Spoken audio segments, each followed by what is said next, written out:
नमस्कार दोस्तों, मैं राहुल आप सभी का मंथन में स्वागत करता हूं। आज के इस सेशन के अंतर्गत हम लोग झारखंड के इतिहास से संबंधित नंद वंश से पाल काल तक के सेशन को कवर करने वाले हैं। पार्ट 3 का वीडियो होने वाला है ये लक्ष्य सीरीज के अंतर्गत। और ये जो सेशन है मूल रूप से मैंने JPSC, JSSC, Jharkhand SI, LDC और एक्साइज कांस्टेबल के एग्जामिनेशन को ध्यान में रख करके बनाई है, जो आने वाले विभिन्न प्रतियोगी परीक्षाएं जो कि झारखंड से संबंधित है उसके लिए अत्यंत ही महत्वपूर्ण है। ये लक्ष्य सीरीज आप लोग ध्यान रखिएगा और लक्ष्य सीरीज के अंतर्गत हम लोग झारखंड को कवर करने वाले हैं।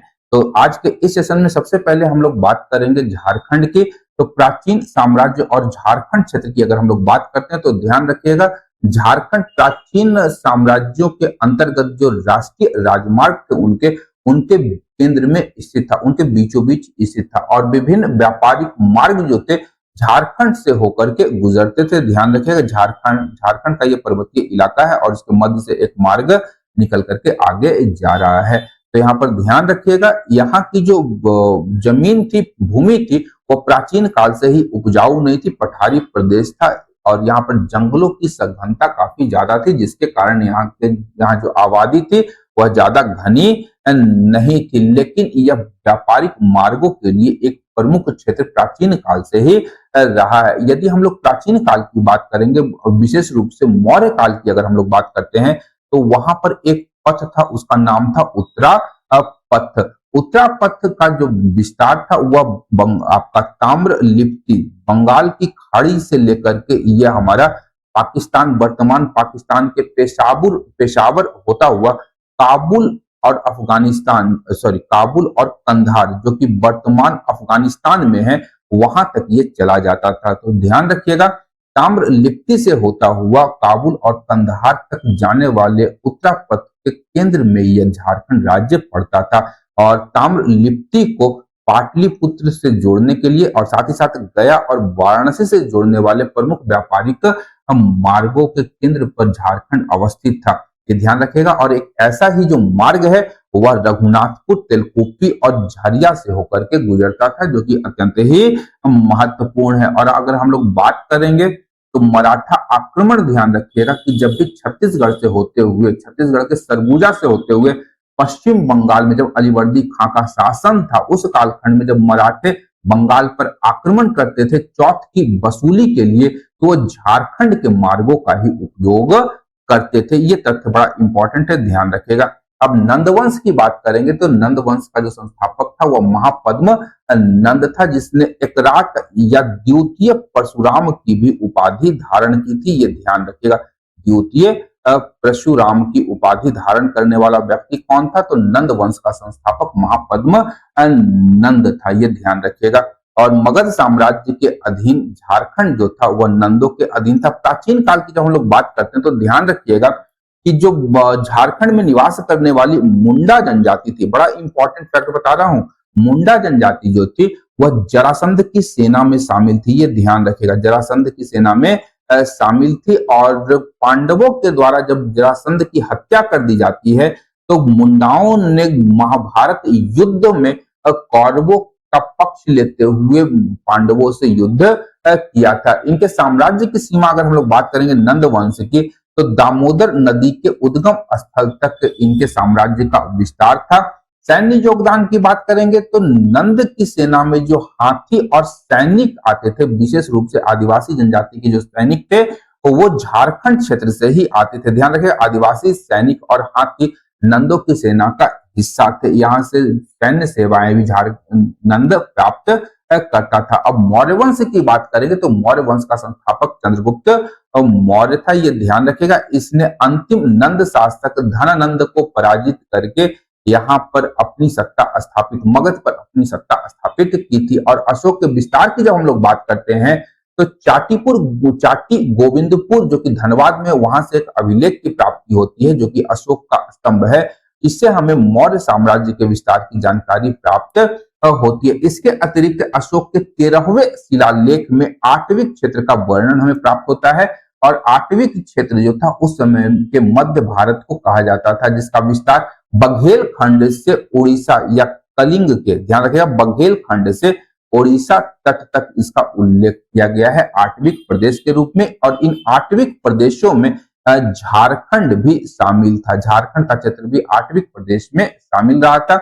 इसीलिए हम लोगों ने पूर्व के सेशन में देखा था कि अशोक ने धम्म के प्रचार के लिए आठवीं प्रदेश या झारखंड में रक्षित को भेजा था। इसके अतिरिक्त कलिंग शिलालेख में अशोक ने आठवीं जनजातियों को धम्म का पालन करने के लिए प्रोत्साहित किया था। और अभी यहाँ नीचे हम लोग देख ही रहे हैं कि रक्षित नामक एक अधिकारी की नियुक्ति की थी अशोक के द्वारा, जिसने इस क्षेत्र में धम्म का प्रचार प्रसार किया था। तो ये कुछ महत्वपूर्ण फैक्ट है मौर्य वंश से संबंधित जो कि झारखंड के साथ में है। अब बात करते हैं कौटिल्य के अर्थशास्त्र में। ये ध्यान रखें, कौटिल्य जो था न केवल चंद्रगुप्त मौर्य का राजनैतिक गुरु अपितु उसका सलाहकार और महामात्य भी था। ये ध्यान रखेगा।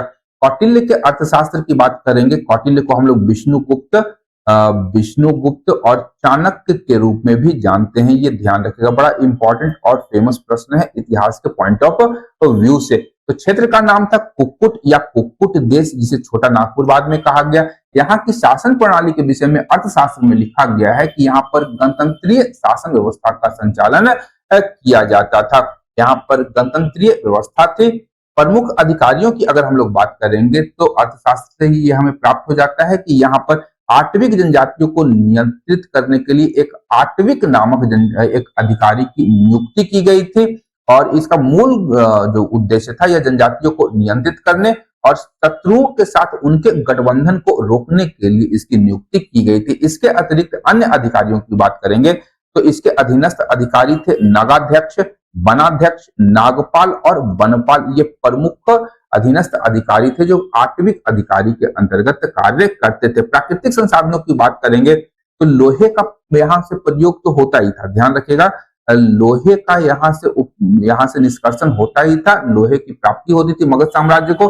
साथ ही साथ अर्थशास्त्र में उल्लेख किया गया है कि इंद्रवानक नदी, जिसे संभवतः ईब और शंख नदी के रूप में माना जाता है, इंद्रवानक की नदी से हीरे प्राप्ति की पुष्टि होती है अर्थशास्त्र से। और इसके अतिरिक्त मगधों की सेना के लिए जो हाथी की प्राप्ति थी वह झारखंड के जंगलों से भी होती थी। और अगर हम लोग देखें तो कलिंग से भी हाथियों की प्राप्ति मगध के शासक किया करते थे। मौर्योत्तर काल की बात करेंगे तो झारखंड पर विदेशी प्रभाव भी पड़ा था।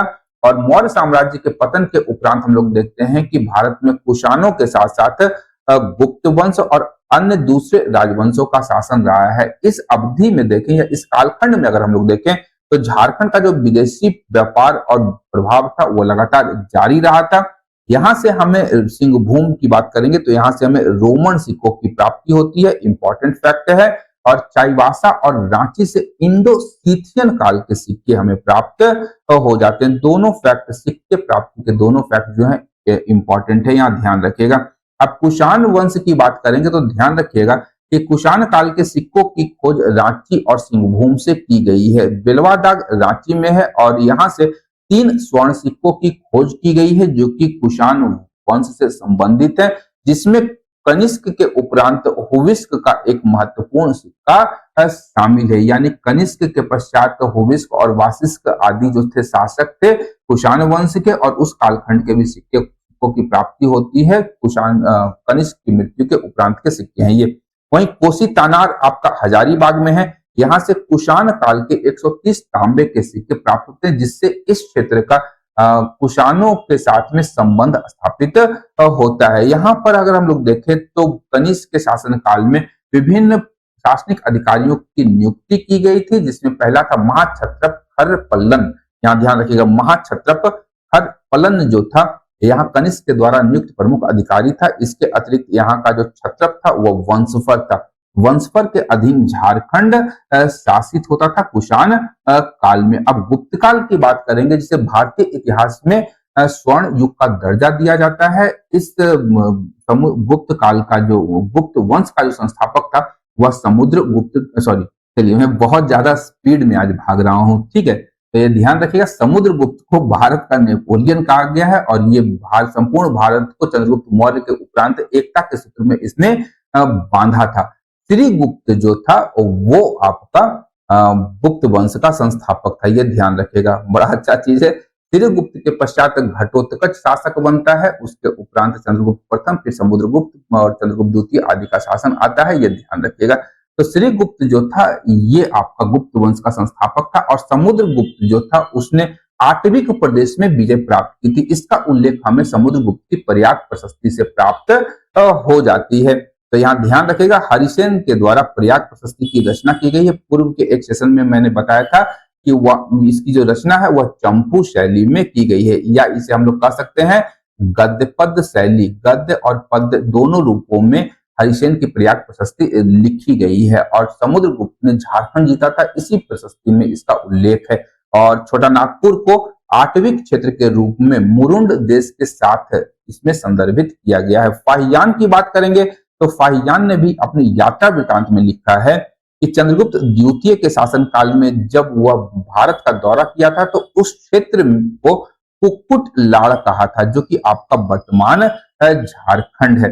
साम्राज्य विस्तार की बात करेंगे तो समुद्रगुप्त ने पुंड्रवर्धन को अपने साम्राज्य में मिला लिया था, जिसमें झारखंड के भी कुछ हिस्से शामिल थे। गुप्त काल से संबंधित कुछ मंदिर जो है ये झारखंड से प्राप्त होते हैं, जिसमें सबसे महत्वपूर्ण है पलामू का चंद्रगुप्त प्रथम द्वारा निर्मित मंदिर, हजारीबाग में मधुही पर्वत में उकेरे गए 4 पत्थर के मंदिर, कोडरमा में सतगावा में बाद के गुप्त काल के मंदिरों की प्राप्ति होती है। ये बड़ा इंपॉर्टेंट है, ये ध्यान रखिएगा। ये तीनों मंदिरों के नाम आप लोग ध्यान में रखेंगे, आने वाले एग्जामिनेशन के पॉइंट ऑफ व्यू से अत्यंत ही महत्वपूर्ण हो जाएंगे। पलामू चंद्रगुप्त प्रथम के द्वारा निर्मित मंदिर, हजारीबाग के मधुही पर्वत में पत्थर के मंदिर, और कोडरमा सतगांव में उत्तर गुप्त काल के मंदिरों की प्राप्ति होती है। इसके उपरांत गौड़ और पाल वंश की जब हम लोग बात करते हैं तो गौड़ वंश का संस्थापक था शशांक, जो कि मूल रूप से बंगाल के ऊपर शासन कर रहा था। और शशांक का क्षेत्रीय नियंत्रण की बात करेंगे तो न केवल बंगाल अपितु उड़ीसा और झारखंड पर भी था। इसकी राजधानियां कहाँ थी तो एक था दुलमी और दूसरा था आपका बड़ा बाजार, जो कि आपका संथाल परगना में है। धार्मिक नीति की बात करेंगे शशांक की तो वह शैव धर्म का अनुयायी था। उसने बौद्धों को काफी सताया और विभिन्न बौद्ध केंद्रों को उसने नष्ट कर दिया था। इसके अतिरिक्त मंदिर निर्माण की बात करेंगे तो सिंहभूम में बेनु सागर शिव मंदिर का निर्माण जो है वह गौड़ शासक शशांक के द्वारा ही किया गया था। और शशांक जो था वह हर्षवर्धन का कट्टर शत्रु था, ये भी ध्यान रखिएगा। संघर्ष की बात करेंगे तो हर्षवर्धन के साथ जब उसका संघर्ष होता है तो काजांगल जो कि आपका राजमहल में है, काजांगल झारखंड के उत्तर पूर्वी क्षेत्र पर हर्षवर्धन ने अपना नियंत्रण बढ़ाया, और ये काजांगल ही वह स्थल था जहां पर पहली बार हर्षवर्धन वेनसांग से मिला था। ये ध्यान रखिएगा, वेनसांग से पहली मुलाकात काजांगल में ही हर्षवर्धन की हुई थी। पाल वंश की बात करेंगे तो 750 ईस्वी में इसकी स्थापना गोपाल के द्वारा की गई थी, ये ध्यान रखिएगा। गोपाल बड़ा महत्वपूर्ण शासक है बंगाल के दृष्टिकोण से। इसके पश्चात धर्मपाल, देवपाल आदि का शासन आता है। और ये जो पाल वंश था इसका विस्तार हम लोग बंगाल, बिहार और झारखंड के क्षेत्रों में देखते हैं। धार्मिक नीतियों की बात करेंगे तो पाल वंश जो था वो महायान बौद्ध धर्म का इसने पालन किया था। बाद में हम लोग देखते हैं कि बाद के शासकों के द्वारा बौद्ध धर्म के अंतर्गत वज्रयान शाखा को प्रश्रय देना प्रारंभ किया गया था। महेंद्रपाल का शिलालेख की अगर हम लोग बात करते हैं तो ध्यान रखिएगा, प्रमुख शासक था महेंद्रपाल पाल वंश का। इटखोरी चतरा से इसके शिलालेख की प्राप्ति होती है, जिससे हमें पता चलता है कि चतरा तक महेंद्रपाल के साम्राज्य का विस्तार था। प्राचीन मंदिरों की बात करेंगे तो दुमका नहीं होगा, ये दुमका होगा। दुमका के मलूटी गांव से पाल काल के 72 मंदिरों की प्राप्ति हमें होती है, जो वर्तमान में अवशेषों के रूप में ही स्थित है, ये ध्यान रखिएगा। और मलूटी को मंदिरों के गांव की भी संज्ञा दी जाती है। पाल वंश के महत्वपूर्ण शासकों की अगर हम लोग बात करेंगे तो सबसे पहले गोपाल, जिसने इस वंश की स्थापना की थी, इसने बिहार के उद्दंतपुरी मठ की स्थापना की थी, ध्यान रखिएगा। गोपाल के उपरांत धर्मपाल शासक बना था 770 से लेकर के 810 में, और कन्नौज के लिए हुए त्रिपक्षीय संघर्ष में इसने भाग लिया था। ध्यान रखिएगा, यह त्रिपक्षीय संघर्ष बड़ा इंटरेस्टिंग है, लगभग 200 वर्षों तक चला था। और इसमें आपका गुर्जर प्रतिहार के साथ साथ गुर्जर प्रतिहार, पाल और हमारा राष्ट्रकूट वंशों ने इसमें हिस्सा लिया था। 3 वंशों के मध्य कन्नौज को लेकर के संघर्ष हुआ था, जिसे इतिहास में हम लोग त्रिपक्षीय संघर्ष के रूप में जानते हैं। धर्मपाल ने कन्नौज पर कब्जा कर लिया था और वहां एक भव्य दरबार का आयोजन भी किया था। इसके पश्चात इसका पुत्र देवपाल शासक बनता है और देवपाल ने पाल साम्राज्य का विस्तार पूर्वी भारत तक कर डाला था और इस कालखंड में पाल वंश के अंतर्गत झारखंड क्षेत्र में बौद्ध धर्म और कला के विकास में महत्वपूर्ण योगदान भी दिया था। तो आज के इस सेशन के लिए इतना ही। नेक्स्ट सेशन में हम लोग लक्ष्य सीरीज के अंतर्गत झारखंड के स्थानीय राजवंशों को देखने वाले हैं। इंटरेस्टिंग सेशन होने वाला है, तो तैयार रहिए, कमर की पेटी बांध लीजिए और आने वाले समय में हम लोग कुछ नया करने वाले हैं। और इसी के साथ आज के इस सेशन के लिए इतना ही। तब तक के लिए धन्यवाद। देखते रहिए मंथन, क्योंकि मैं इस प्रकार के वीडियोस लाता रहता हूँ। Thank you.